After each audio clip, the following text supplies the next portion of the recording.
Ayan, may hindi follower na nagtataka na kung bakit nga ba ang dami sa comment section nagpapareto kay Kuya JL. Anong meron ba sa JL na yan? Artistahin ba tong JL? Ito yung sabihin ko sa inyo guys, kung bakit maraming magulang na sinasabi nila, ito hindi naman sa pag-ano sila naman nagsabi nito eh. Na sana daw, magkaka-boyfriend yung mga anak nila babae. Sana parang Kuya JL. Kung sasabihin yung muka-muka, Kuya JL, guys, hindi nag-aayos. Hindi masyado nag-aayos. Lagi lang naka-hoodie, black na t-shirt. Ayaw magpabili ng sapatos. Ilan lang sapatos na siya feeling niya. Pag hindi pa sira, tas may dalawa na siya, ang dami na nun. Napakasimple lang niya. Minsan magdadala ng eco bag yan. May dalang takore, tsaka ilang bote ng corn, tsaka butter. Magbebenta ng yung cheese corn sa classroom. Hindi naman yun yung tipong pag mahilig ka sa mga pogi boys, mga cool boys, hindi siya yung magiging tipo mo. Kung tutusin, pwede naman yan. Kuya, bigyan ka 50, mil, o bumili ng mga pam-japorms mo, pam-forma, para cool dude ka na. Pwede naman, diba? Kaso hindi nga. Madali lang yun yung mga ganun. Isang araw, pwede ka na maging maporma.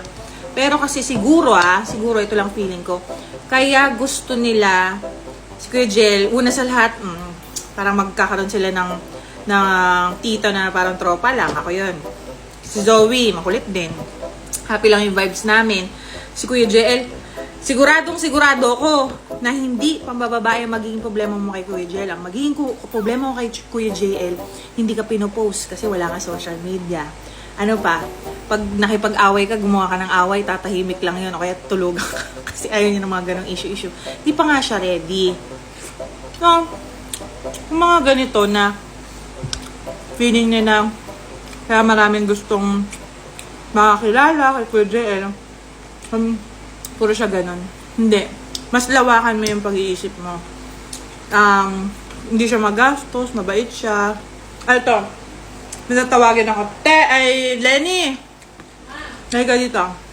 Tanungin natin kasi ito, mas close ni Kuya JL to kasi pag kumakain na si Kuya JL, siya yung gising.